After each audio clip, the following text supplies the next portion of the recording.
Hello student, मैं संजय कुमार आप सभी का अपने चैनल एजुकेशन पॉइंट में स्वागत करता हूं।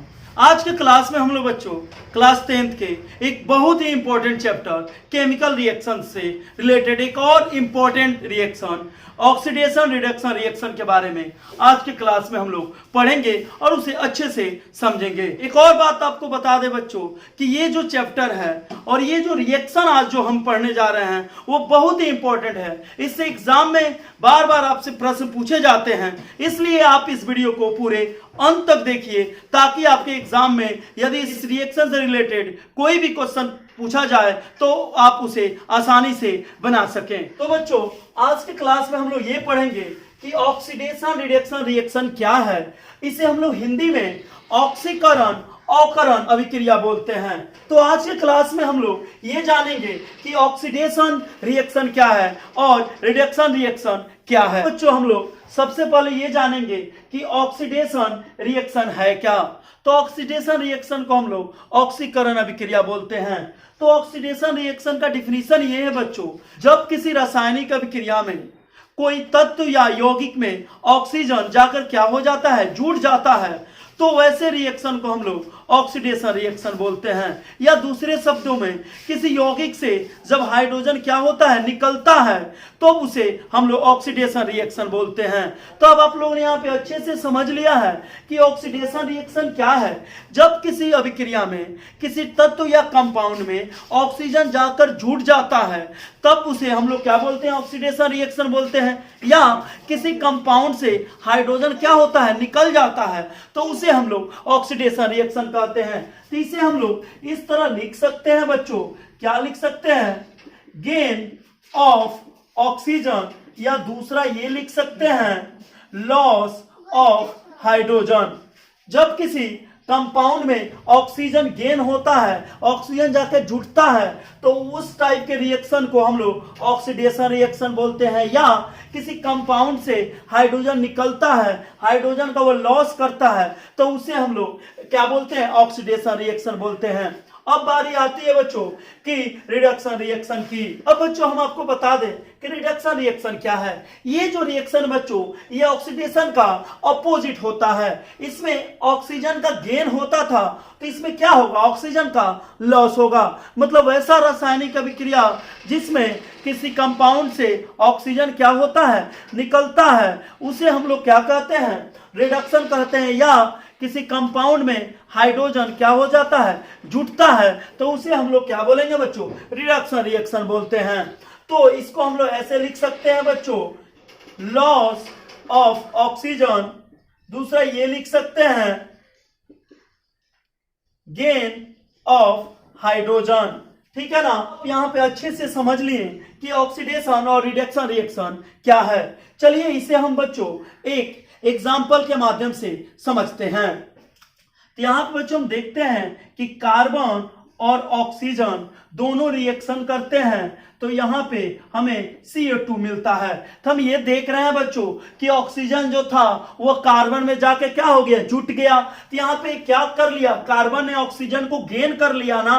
तो यहाँ पे ऑक्सीजन जुटने का काम हो रहा है किसी एलिमेंट में, तो उसे हम लोग क्या बोलेंगे बच्चों, ऑक्सीडेशन रिएक्शन बोलेंगे। यहाँ पे बच्चों हम ये देखते हैं कि हाइड्रोजन और ऑक्सीजन आपस में जुटते हैं और जल बनाते हैं। तो यहाँ पे हमने क्या देखा कि हाइड्रोजन है वो ऑक्सीजन में जाके क्या हो रहा है, जुड़ जा रहा है।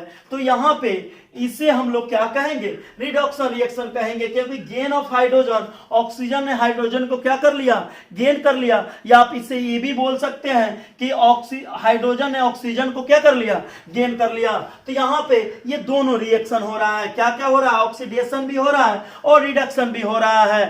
तो हम लोग ये देख रहे हैं बच्चों कि ऑक्सीडेशन और रिडक्शन रिएक्शन ये हमेशा साथ साथ होते हैं, इसलिए इन दोनों को मिलाकर एक नया नाम मिलता है बच्चों, जिसे हम लोग रेडॉक्स रिएक्शन बोलते हैं। क्या बोलते हैं, रेडॉक्स रिएक्शन। ठीक है ना। इसे हम लोग क्या बोलते हैं, रेडॉक्स रिएक्शन। कैसे बना है उसे देख लीजिए।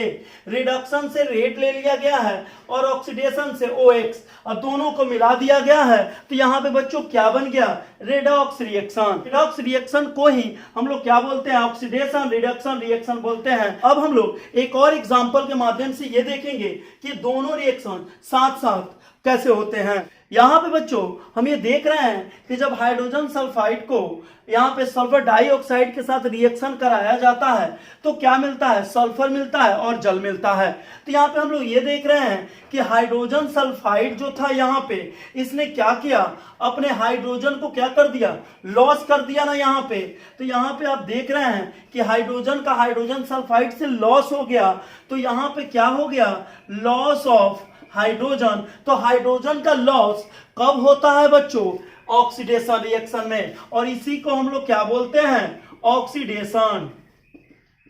ठीक है ना। यहाँ पे फिर हम लोग देख रहे हैं बच्चों कि जो सल्फर डाइऑक्साइड था उसने भी अपना ऑक्सीजन लॉस कर दिया और सल्फर बन गया।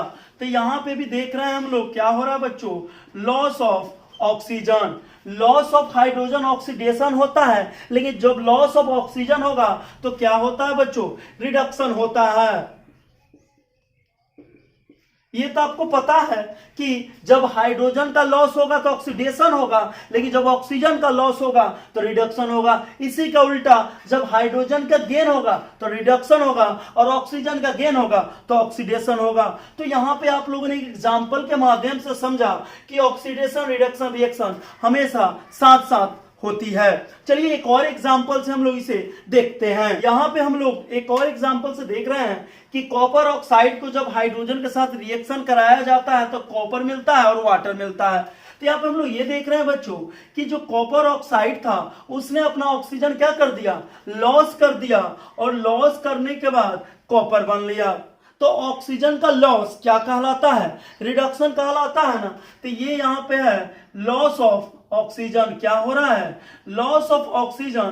तो ये कौन सा रिएक्शन कहलाएगा, रिडक्शन रिएक्शन कहलाएगा ना। और यहां पे हम लोग देख रहे हैं कि हाइड्रोजन ने क्या किया, ऑक्सीजन गेन कर लिया, तो यहां पे क्या हो गया, गेन ऑफ ऑक्सीजन। तो ऑक्सीजन का जो गेन करता है उसे क्या कहते हैं, ऑक्सीडेशन रिएक्शन कहते हैं। आप लोगों ने यहाँ पे दो एग्जाम्पल से अच्छे से समझ लिया होगा कि ऑक्सीडेशन कब होता है और रिडक्शन कब होता है, और ऑक्सीडेशन रिडक्शन दोनों साथ साथ होता है। अब हम लोग यहाँ पे ये समझेंगे कि ऑक्सीडाइजिंग एजेंट किसे कहते हैं और रिड्यूसिंग एजेंट किसे कहते हैं। ऑक्सीडाइजिंग एजेंट हम लोग किसे कहते हैं, इसे समझें कि वह कंपाउंड जो किसी दूसरे को क्या कर देता है, अपना ऑक्सीजन देता है, देने का काम करता है, उसे हम लोग ऑक्सीडाइजिंग एजेंट बोलते हैं। या किसी दूसरे से वह हाइड्रोजन क्या करता है, लेने का काम करता है, उसे हम लोग क्या बोलते हैं, ऑक्सीडाइजिंग एजेंट बोलते हैं। जैसे इसे हम लोग यहां पे समझ सकते हैं, ऑक्सीडाइजिंग एजेंट क्या है, गिव्स ऑक्सीजन, ऑक्सीजन देने वाला, या गेन्स हाइड्रोजन, हाइड्रोजन लेने वाला क्या कहलाता है, ऑक्सीडाइजिंग एजेंट कहलाता है। अब हम लोग समझेंगे कि रिड्यूसिंग एजेंट क्या है। ठीक उसी तरह ये भी क्या होता है, ये ऑक्सीडाइजिंग एजेंट का उल्टा होता है। जिस तरह reducing reduction reaction oxidation reaction का उल्टा होता था, उसी तरह रिड्यूसिंग एजेंट भी जो होता है वो ऑक्सीडाइजिंग एजेंट का अपोजिट होता है। ये ऑक्सीजन को गिव करता था, ऑक्सीजन को देता था, या हाइड्रोजन को लेने वाला होता था, उसे हम लोग ऑक्सीडाइजिंग एजेंट बोलते थे। तो यहाँ पे जो ऑक्सीजन को क्या करेगा, लेने का काम करेगा, या हाइड्रोजन को अपने से देने का काम करेगा, उसे हम लोग क्या बोलेंगे, रिड्यूसिंग एजेंट बोलेंगे। अब आप लोग इसे अच्छे से समझ लिए कि ऑक्सीडाइजिंग एजेंट क्या है और रिड्यूसिंग एजेंट क्या है। तो ऑक्सीडाइजिंग एजेंट जो दूसरे को ऑक्सीजन देता है या किसी दूसरे से हाइड्रोजन लेता है, ठीक है। दूसरा जो किसी दूसरे से ऑक्सीजन लेता है या किसी दूसरे को हाइड्रोजन देता है। चलिए इसे अब हम लोग एक एग्जाम्पल के माध्यम से समझते हैं। यहाँ पे हम लोगों ने एक एग्जाम्पल लिया है और उससे हम लोग इसे समझते हैं। तो अब हम क्या देख रहे हैं कि जो कॉपर ऑक्साइड था वो अपना ऑक्सीजन क्या कर रहा है, त्याग दे रहा है, किसको दे रहा है, हाइड्रोजन को दे रहा है ना, तभी ना हाइड्रोजन और ऑक्सीजन दोनों मिलकर H2O बना रहा है। तो यहाँ पे कॉपर ऑक्साइड जो है ऑक्सीजन देने का काम कर रहा है, इसीलिए इसे हम लोग क्या बोलेंगे, ऑक्सीडाइजिंग एजेंट बोलेंगे, ठीक है ना। और लेने का काम कौन कर रहा है, हाइड्रोजन जो है वो ऑक्सीजन लेने का काम कर रहा है, इसलिए इसे हम लोग क्या बोलेंगे, रिड्यूसिंग एजेंट बोलेंगे। तो आप लोगों ने यहाँ पे अच्छे से समझ लिया कि ऑक्सीडाइजिंग एजेंट क्या है। कॉपर ऑक्साइड यहाँ पे ऑक्सीडाइजिंग एजेंट है, क्यों, क्योंकि इसने ऑक्सीजन देने का काम कर रहा है। और हाइड्रोजन यहाँ पे रिड्यूसिंग एजेंट है, क्यों, क्योंकि ये ऑक्सीजन लेने का काम कर रहा है। तो कभी भी जो ऑक्सीडाइजिंग और रिड्यूसिंग एजेंट हम लोग पहचानते हैं वो एरो के इस साइड में ही, उस साइड में वो नहीं देखा जाता है, बस लेफ्ट हैंड साइड से ही हमें मिल जाता है कि कौन ऑक्सीडाइजिंग एजेंट है और कौन रिड्यूसिंग एजेंट है, ठीक है ना। चलिए एक और एग्जांपल से हम लोग इसे समझते हैं। यहाँ पे हम लोग ये देख रहे हैं कि जो फेरस ऑक्साइड था उसको जब एल्युमिनियम से रिएक्शन कराया गया तो यहाँ पे फेरस अलग मिल गया और एल्युमिनियम ऑक्साइड अलग मिल गया। तो यहाँ पे हम लोग ये देख रहे हैं कि जो फेरस ऑक्साइड है ये अपना क्या कर रहा है, ऑक्सीजन दे रहा है किसको, एल्युमिनियम को, तभी ना ये फेरस यहाँ पे सिंगल बच रहा है। तो देने का काम कौन कर रहा है, फेरस ऑक्साइड। तो ये हमारा कौन सा कहलाएगा, ऑक्सीडाइजिंग एजेंट। और लेने का काम कौन कर रहा है, एल्युमिनियम। तो ये क्या कहलाएगा, आपका रिड्यूसिंग एजेंट कहलाएगा। तो अब आप लोगों ने यहाँ पे अच्छे से समझ लिया कि ऑक्सीडाइजिंग एजेंट किसे कहेंगे और रिड्यूसिंग एजेंट। कभी कभी एग्जाम में आपसे इक्वेशन दे देता है और वहां पे आपसे पूछा जाता है कि इसमें बताइए कौन सा कंपाउंड ऑक्सीडाइजिंग एजेंट है और कौन सा एलिमेंट या कंपाउंड रिड्यूसिंग एजेंट है, ठीक है ना। तो आज के वीडियो में आप लोगों ने अच्छे से समझ लिया कि ऑक्सीडाइजिंग एजेंट किसे कहते हैं, रिड्यूसिंग एजेंट किसे कहते हैं, ऑक्सीडेशन रिएक्शन क्या है और रिडक्शन रिएक्शन क्या है, और दोनों को एक नाम से क्या पुकारा जाता है, रेडॉक्स रिएक्शन। तो आज के वीडियो में इतना ही। यदि आपको आज का वीडियो अच्छा लगा हो तो इसे लाइक करें, शेयर करें और इस चैनल को सब्सक्राइब करें। धन्यवाद।